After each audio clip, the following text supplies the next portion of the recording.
Assalamualaikum warahmatullahi wabarakatuh. A'udzu billahi minasyaitonir rajim. Bismillahirrahmanirrahim. Hamdan wa syukran liman farrada alaina bisawmi Ramadan. Salatullahi wa salamuhu ala habibihir rahman. Allahumma salli wa sallim wa barik ala sayyidina Muhammad wa ala alihi wa ashabihi wa kulli mutamassikin bil Qur'an, amma ba'd. Hadratal muhtaramin, para masyayikh, para asatid, ustadzat, sivitas keluarga besar Yayasan Rawsun Fikr yang kami muliakan, ikhwaniyal kiram, sahabat-sahabat seiman dan seagama yang dimuliakan oleh Allah Subhanahu wa ta'ala. Puji syukur alhamdulillahirabbil alamin, sampai hari ini kita bersama-sama masih dilimpahkan anugerah kenikmatan zahir batin, bisa menikmati keberkahan bulan Ramadan. Khususnya kita bisa bersama-sama mengikuti pengajian Ramadan 1441 Hijriah bersama Yayasan Rawsun Fikr. Semoga majelis ini diberikan keberkahan, kemanfaatan oleh Allah Subhanahu wa ta'ala. Ma'asyiral muslimin rahimakumullah, sebelum kita mulai pengajian pada sore hari ini, terlebih dulu mari kita membaca Ummul Quran, membaca suratul Fatihah, memohon kepada Allah Subhanahu wa ta'ala bi barakati hadzal majlis, bi barakati hadzal syahri Ramadan, bi syafaati Rasulillah Muhammad sallallahu alaihi wasallam, sabbit imanana wa nawwir qulubana wa barik lana fima 'allamtana wa barik lana fima razaqtana wa sallimna fid dunya wal akhirah. Al-Fatihah. A'udzu billahi minasyaitonir rajim. Bismillahirrahmanirrahim. Alhamdulillahirabbil alamin, arrahmanir rahim, maliki yaumiddin. Iyyaka na'budu wa iyyaka nasta'in. Ihdinas siratal mustaqim, siratal ladzina an'amta 'alaihim ghairil maghdubi 'alaihim waladdallin. Amin. Ma'asyiral muslimin rahimakumullah. Pada kesempatan sore hari ini mari kita mengambil satu hikmah, dialog agung antara Allah Subhanahu wa ta'ala dengan Nabi Musa alaihi salam. Bismillahirrahmanirrahim.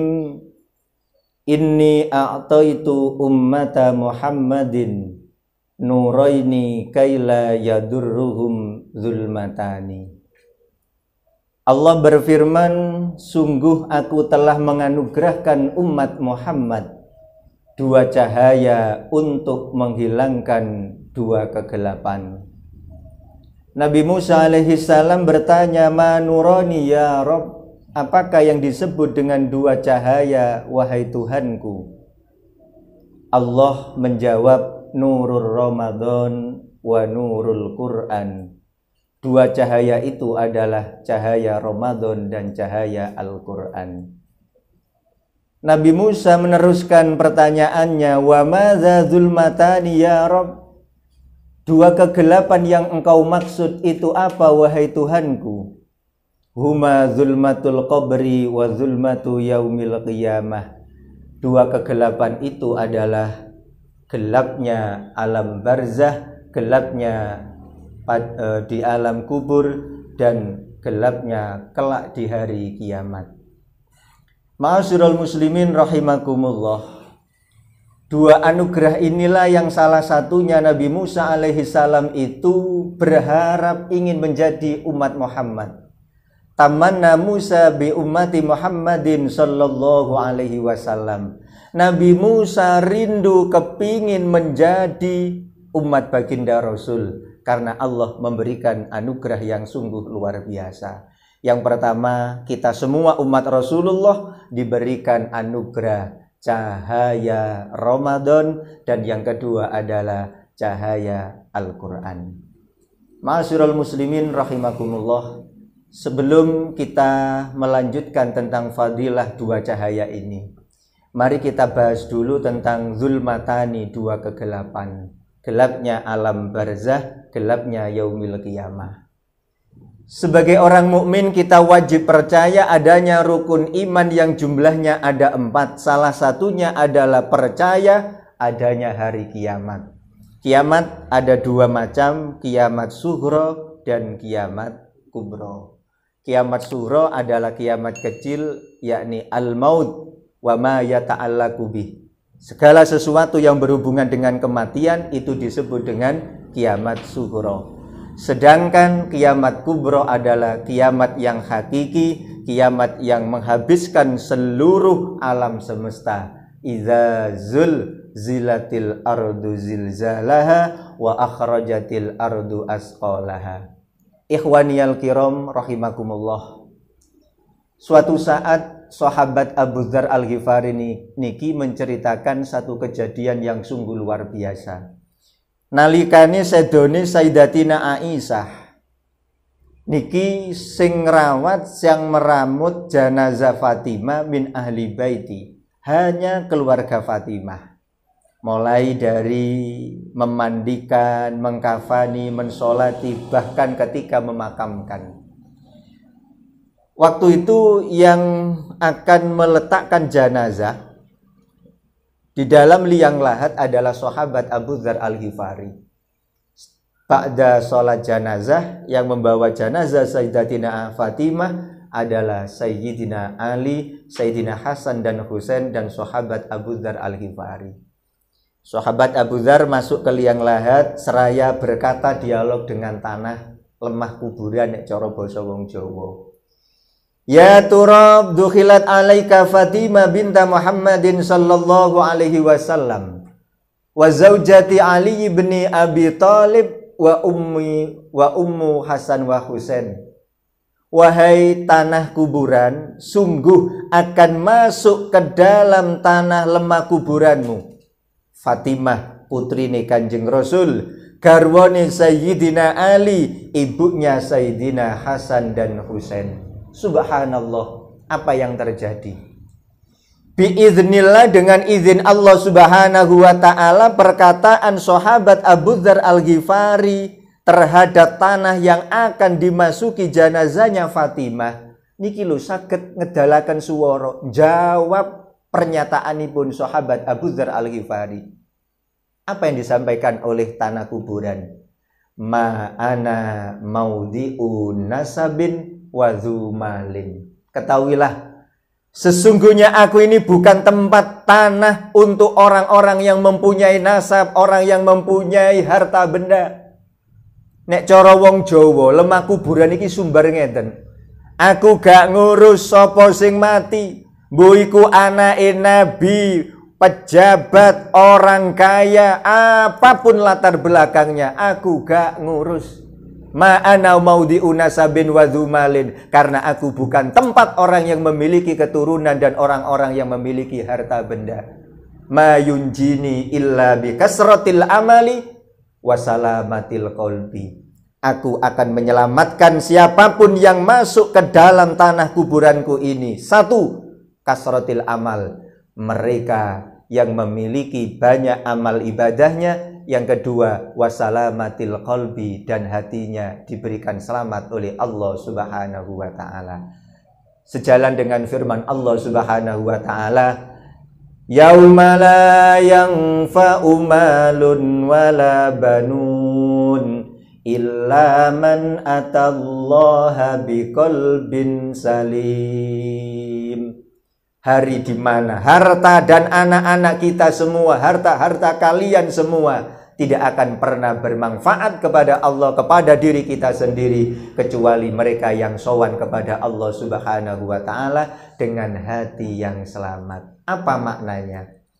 Fatimah Sayyidah, pemimpin dari penduduk surga, wanita-wanita surga. Besok yang memimpin adalah Fatimah putri Rasulullah sallallahu alaihi wasallam. Ngoten mawon disumbari kali lemah kuburan. Apa maneh awake dhewe. Naudzubillah summa naudzubillah. Banyak hikayah, banyak cerita tentang bagaimana dahsyatnya alam barzah. Ketika orang mendapatkan kenikmatan kubur, raudhatan min riyadil jinan, mereka akan merasakan kenikmatan bagaikan di pertamanan surga. Akan tetapi bagi mereka yang mendapatkan azab kubur, maka dia akan merasakan hufratan min hufarin niron, bagaikan berada pada jurang-jurang neraka. Rasulullah Muhammad sallallahu alaihi wasallam nate dawuh, al-qabru awwalu manzilin min manazilil akhirah. Fa inna ja minhu fama ba'dahu aisara minhu, faman lam yanju minhu fama ba'dahu asaddu minhu. Nek cara arek pesantren maknane ini ngeten. Al-qabru utawi kuburan iku awalu manzilin, kawitane panggonan min manazilil akhirati, saking pira-pira panggonan akhirat. Fa inna jamongko lamun slamet minhu saking al-qabru, fama ba'da fama mongko perkara ba'dahu kang sakwuse ma iku aisara luwe gampang minhu saking wong. Wa ilam yanju mongko lamun ora slamet sapa wong minhu saking al-qabru, fama ba'dahu mongko ing dalem sakwuse al-qabru iku asaddu luwe abot, luwe berat minhu saking wong, minhu saking al-qabru. Artinya apa? Kuburan adalah tempat pertama di alam akhirat, di antara beberapa tempat-tempat di hari akhirat. Benjing niku nuwun sewu, ada satu tahapan-tahapan kita menghadap Allah Subhanahu wa taala. Ada alam barzah, yaumul ba'as, bangkit saking kubur, tenggene padang mahsyar, yaumul hisab, yaumul mizan, sampai ada dua pilihan tempat, inggih menika swarga kali neraka. Mila alhamdulillahirabbil alamin, kula kali panjenengan sedaya niki diparingi kesempatan, ditakdiraken kali Allah Subhanahu wa taala menjadi hamba Allah yang ditakdirkan menjadi umat Nabi Muhammad sallallahu alaihi wasallam. Pekewuhipun dina kiamat, pekewuhipun kuburan, petengipun kuburan, petengipun dina kiamat bisa hilang, bisa dicabut oleh Allah kalau kita mau memuliakan dua hal, yaitu memuliakan bulan Ramadan dan memuliakan Al-Quran.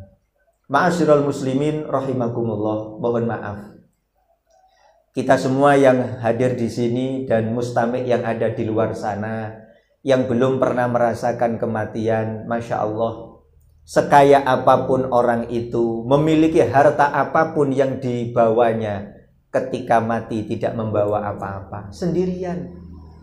Bahkan orang yang menjadi direktur PLN saja, nek mati niku yo gak dipasang lampu, listriknya yo gak dipasang, betapa gelapnya. Maka Sayyidina Ali karramallahu wajah di dalam khutbahnya pernah mengatakan, al-maut, al-maut, kematian, kematian memanggil. Dan di dalam khutbahnya Sayyidina Ali karramallahu wajah juga mengutip satu riwayat dari Kanjeng Rasul Muhammad sallallahu alaihi wasallam, ana daruz zulmah, aku adalah rumah kegelapan, aku adalah rumah kegelapan. Mila para rawuh, para hadirin hadirat, mustami'in mustami'at rahimakumullah. Mari momentum Ramadan ini kita maksimalkan sebanyak mungkin untuk taqarrub munajah kepada Allah Subhanahu wa taala. Berapa banyak anugerah yang diberikan Allah kepada kita di bulan Ramadan, sampai disebutkan dalam satu riwayat, idza dakhala syahru ramadana amarallahu hamlatal arsi ayakfu anit tasbih. Ketika masuk bulan Ramadan, Allah memerintah malaikat hamalatul arsi, malaikat yang menjaga ars, yang setiap saat pagi, siang, sore, malam membaca tasbih, mengagungkan Allah Subhanahu wa taala. Masuk bulan Ramadan, Allah berfirman, yakfi, cukuplah engkau membaca tasbih. Cukup engkau membaca tasbih kepadaku. wastaghfiru li ummati Muhammadin wal mu'minin. Saat ini sampai habisnya bulan Ramadan, mintakan ampun umat-umat kekasihku, umat-umat kekasihku Muhammad sallallahu alaihi wasallam dan orang-orang yang beriman. Subhanallah, Gusti Allah sing tandang piyambak. Nalikane malaikat hamalatul arsy sing biasae maca tasbih niki lho nek Ramadan ganti njaluk no sepuro kula kali panjenengan sedaya. Mila betul napa sing diriwayataken kali Abu Hurairah menceritakan dialog antara Nabi Muhammad sallallahu alaihi wasallam dengan malaikat Jibril alaihi salam. Hadis riwayat ini silakan dibuka di kitab hadis Bukhari. Halaman hadis nomor hadis 646. Malaikat Jibril sowan kepada Rasulullah Muhammad sallallahu alaihi wasallam. Seraya matur, man adraka ramadhana wala falam yughfar lahu abadahullah. Kul amin. Fakultu amin. Malaikat Jibril matur, ya Muhammad, barang siapa yang menjumpai bulan Ramadan dan dia tidak mendapatkan ampunan dari Allah atas segala dosa-dosanya, abadahullah, semoga dia dijauhkan dari rahmat Allah subhanahu wa ta'ala. Malaikat Jibril berkata, kul amin, katakanlah amin wahai Muhammad. Fakultu amin, Kanjeng Rasul jawab amin. Lu nek sing ndonga Kanjeng Nabi Muhammad ijabah, diijabah kali Gusti. Celakalah bagi siapa saja orang mukmin, orang-orang mukmin dan orang muslim yang menjumpai bulan Ramadan tapi tidak mendapatkan ampunan dari Allah Subhanahu wa taala. Malaikat mintakan ampun. Bulan Ramadan, bulan maghfirah kok tidak sampai mendapatkan ampunan. Itulah tanda-tanda orang yang dijauhkan dari rahmati Allah Subhanahu wa taala. Naudzubillah summa naudzubillah. Ada kisah yang diceritakan dalam kitab Rawadur Rawahin fi Hikayatis Sholihin. Zaman tabi'in dinasti Abbasiyah itu ada satu aulia walini Gusti Allah ingkang alim alamah min ahlil kasfi. Namanya Syekh Sufyan As-Tsauri. Hidup semasa dengan Imam Abu Hanifah, Imam Hanafi, sekitar 150 tahun Hijriah. Beliau Syekh Sufyan As-Tsauri ini wafat tahun 162 Hijriah. Menjumpai dua khalifah, yang pertama adalah Abu Ja'far Al-Mansur dan Khalifah Al-Mahdi. Dua-duanya ini adalah khalifah yang memaksa Syekh Sufyan As-Tsauri untuk menjadi qadhi, untuk menjadi hakim. Tapi beliau tidak mau, boten kerso. Karena pada waktu itu Imam Abu Hanifah, Imam Hanafi sedo, memilih di antara beberapa ulama-ulama itu sangat selektif. Pilihannya jatuh pada Syekh Sufyan As-Tsauri. Dipanggil oleh Khalifah Abu Ja'far Al-Mansur, kamu saya angkat menjadi qadhi, kamu saya angkat menjadi hakim. Apa jawaban Syekh Sufyan As-Tsauri? Tidak, saya tidak mau dan saya tidak bisa. Menjauh kekuasaan sampai akhirnya Syekh Sufyan niki dari tempat ke tempat lain, dari kota satu ke kota yang lain, melarikan diri. Diuber-uber kali penguasa. Dalam diri Syekh Sufyan As-Tsauri, mereka yang masuk dalam kekuasaan, mereka yang masuk dalam pemerintahan, ketika mengetahui kemungkaran kok tidak bisa adil, tidak bisa menghilangkan kemungkaran, maka bagaimana aku nanti bertanggung jawab di hadapan Allah Subhanahu wa taala? Karena fitnah di lingkaran kekuasaan pasti lebih besar daripada di luar kekuasaan. Akhirnya melarikan diri. Dari Basra ke Kufah sampai ke beberapa tempat. Syekh Sufyan As-Tsauri ini sampai melarikan diri ke tanah Makkah. Singkat cerita, Khalifah Abu Ja'far Al-Mansur ini memberikan satu woro-woro sayembara. Siapa yang bisa menangkap Sufyan As-Tsauri, maka aku berikan hadiah 10.000 dinar. Lah dinar itu kalau dikeruskan rupiah sekarang 250.000 atau sekitar 300 sekian. Lah nek ping 10.000 niku lho pinten? Ketemu 2,5 M hanya untuk menangkap seorang Sufyan Ats-Tsauri. Lho ulama-ulama zaman siyen niku ngedoi kekuasaan, wis mboten siap karena khawatir akan tercampur dengan barang-barang yang tidak jelas. Latan gini Mekah niku nuwun sewu para rawuh, ada riwayat mengatakan sampai 3 tahun. Lah selama 3 tahun di Makkah, di Masjidil Haram itu menjumpai satu ashab, satu teman fillah ahli ibadah, namanya adalah Syekh Abdullah. Pertemanan itu dijalin beberapa bulan, beberapa tahun. Syekh Abdullah ini ahli ibadah. Setiap zawal atau manjing zuhur, Syekh Abdullah ini masuk ke dalam Masjidil Haram, tawaf, setelah tawaf sholat 2 rakaat, setelah zuhur pulang. Ini bertahun-tahun. Sampai suatu saat Syekh Sufyan Ats-Tsauri ini melihat pemandangan yang berbeda. Beberapa hari tidak melihat Syekh Abdullah Mukhalid, teman dalam perjuangan, teman dalam beribadah kepada Allah. Akhirnya mencari tahu di mana rumahnya Syekh Abdullah, akhirnya ketemu. Ketika masuk di dalam rumahnya Syekh Abdullah, Syekh Sufyan Ats-Tsauri ini ternyata terkejut. Syekh Abdullah ini ternyata berbaring lemas. Tanda-tanda sakaratil maut sudah begitu nampak. Tangan Syekh Sufyan Ats-Tsauri ini dipegang erat oleh Syekh Abdullah. Ya akhi fillah, aku berpesan kepadamu, andai kata aku sewaktu-waktu dipanggil oleh Allah, sowan kehadirat Allah Subhanahu wa ta'ala, aku memohon kepadamu, nanti yang memandikan jenazahku, yang mengkafani, yang mensolati, bahkan yang menghantarkan aku ke kuburan, aku mau hanya engkau yang melaksanakannya. Wahai akhi fillah, Syekh Abdullah, aku berdoa semoga engkau diberikan kekuatan Allah, kesabaran Allah, kesehatan, husnul khotimah. Apa yang terjadi?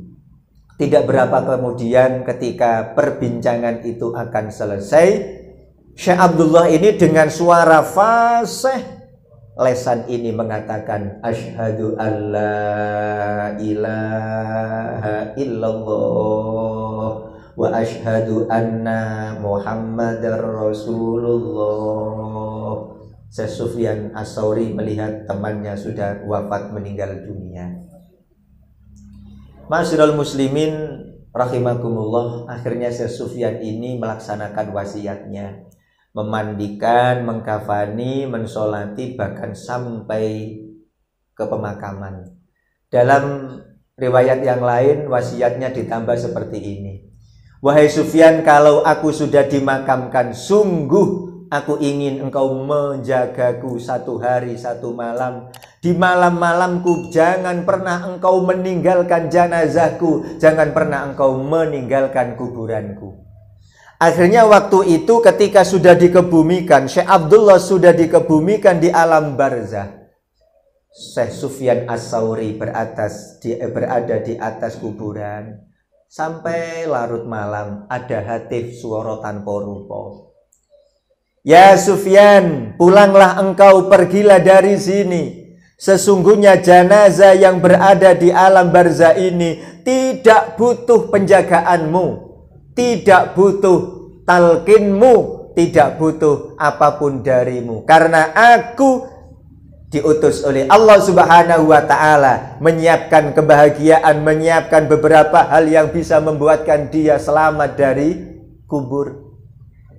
Akhirnya Syekh Sufyan Ats-Tsauri ini penasaran, bertanya kepada si hatif, ma tuf'alu, apa yang dilakukan oleh Syekh Abdullah sehingga Allah memuliakan jenazahnya, sehingga dimuliakan oleh Allah, diberikan padang dalane jembar kubure, diberikan paringi raudhatun min riyadil jinan.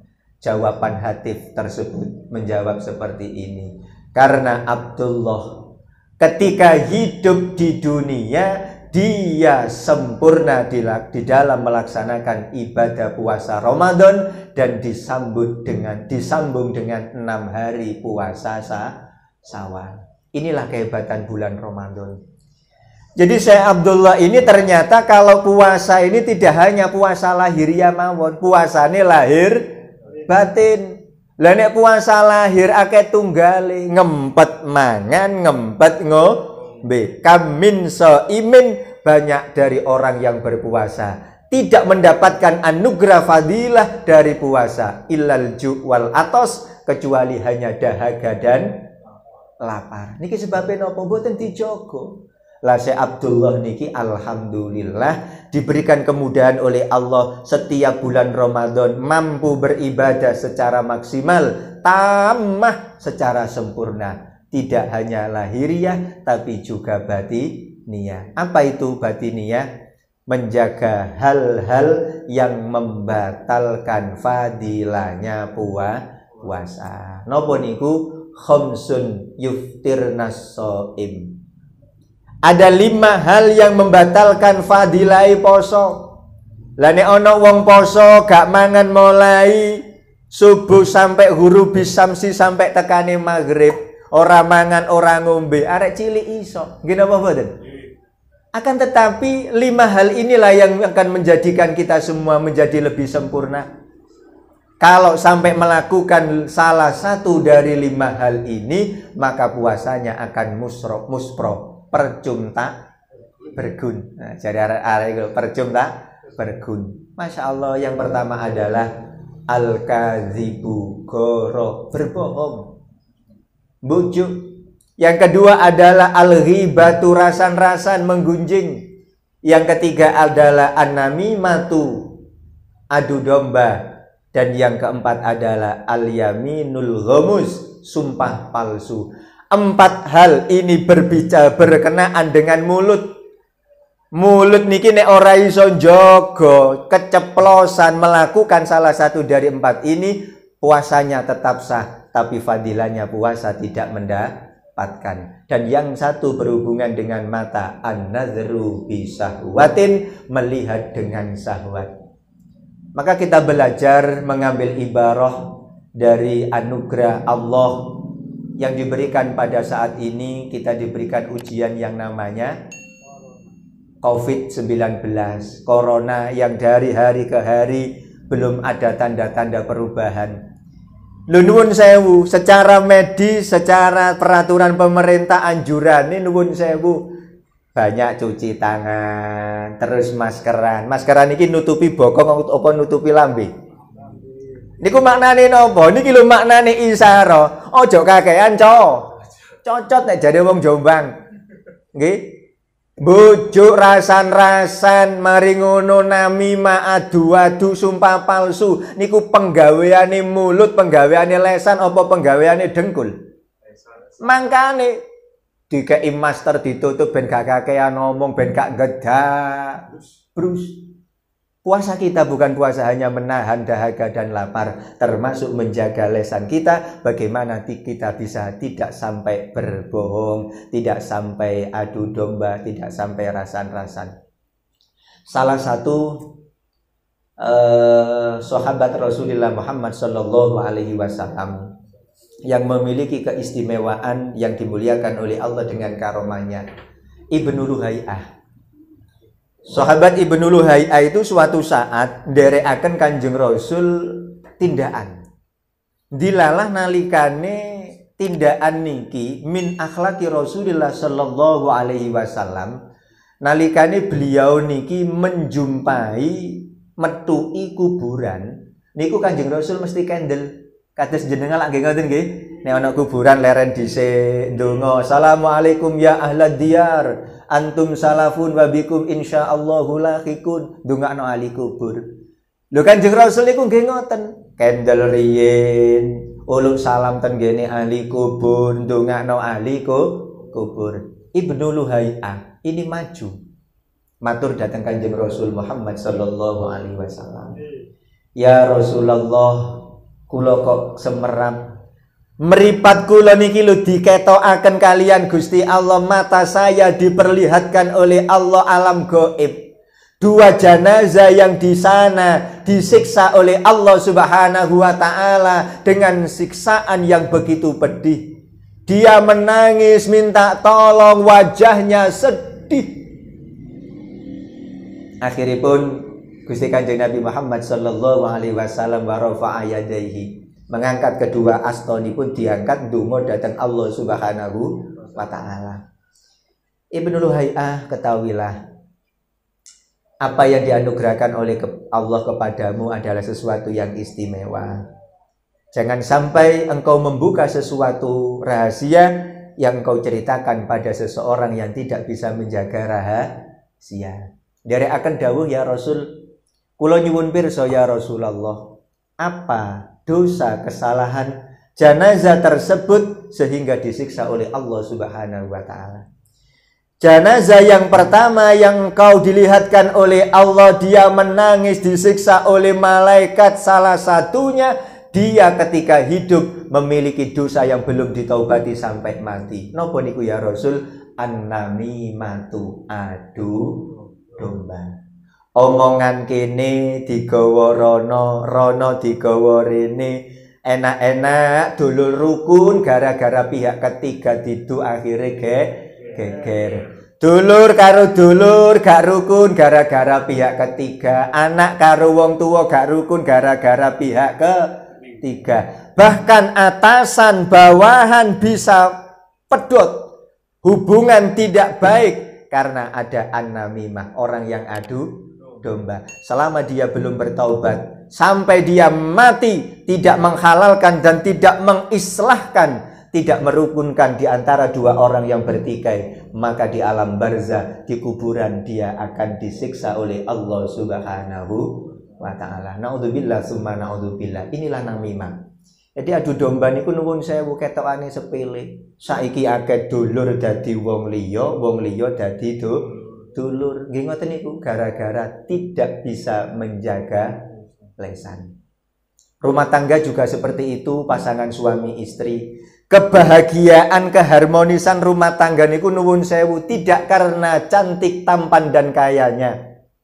Kalau sudah ada pihak ketiga, jangan jamin dan tidak dijamin rumah tangganya akan langgeng.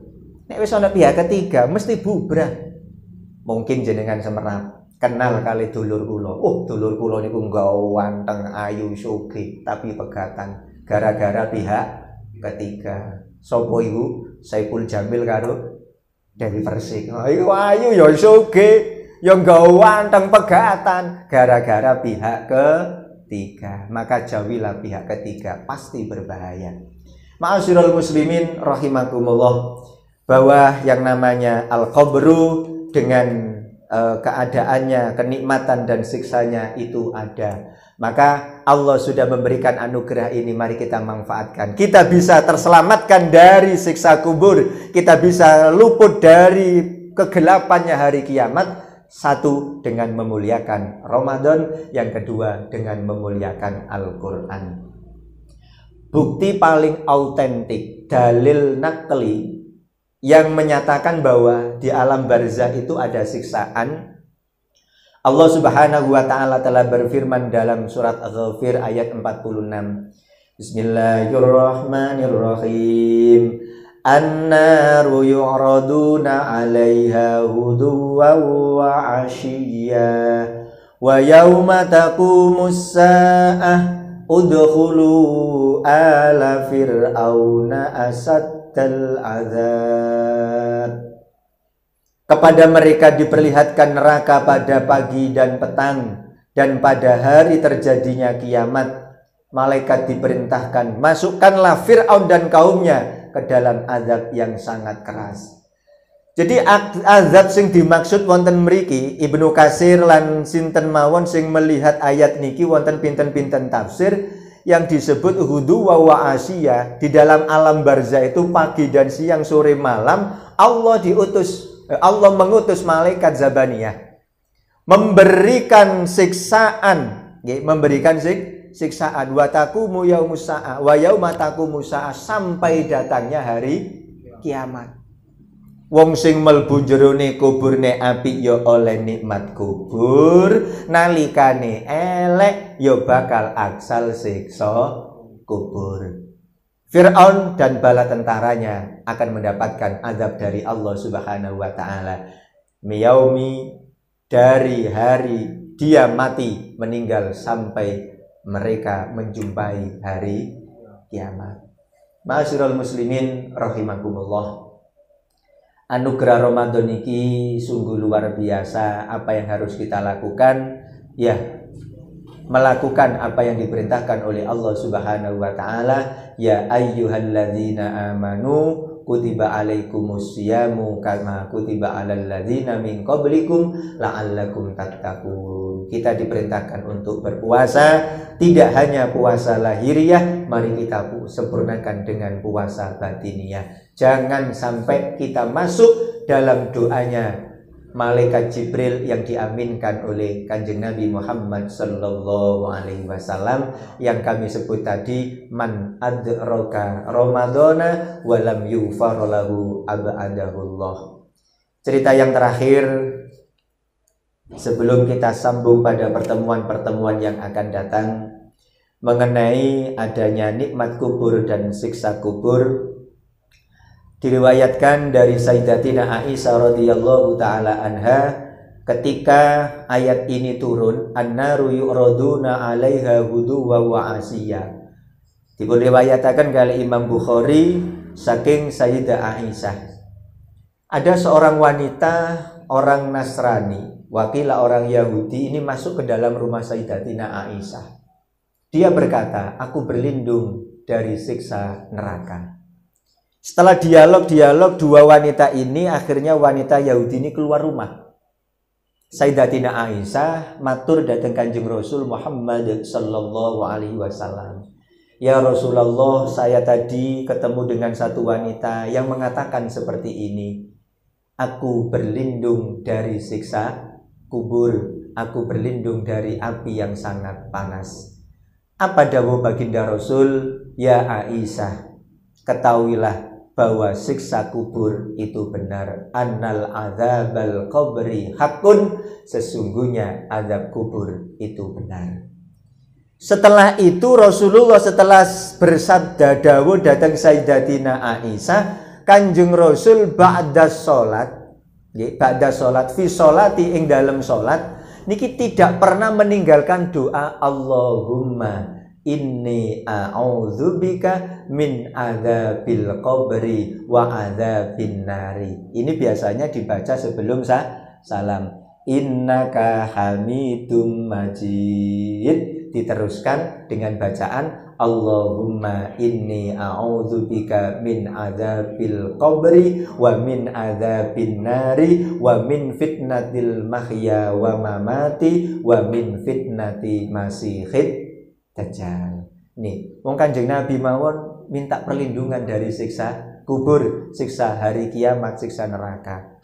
Bagaimana kita tidak memohon dengan apa yang dimohonkan oleh Allah Subhanahu wa taala? Mari kita tutup majelis ini dengan memohon kepada Allah barokahipun Ramadan, kita sedaya dipun paringi selamat wilujeng donya antos akhiratipun, selamat saking kubur, selamat saking siksa neraka, kita angsal rahmat ridhonipun Allah Subhanahu wa taala. Al-Fatihah.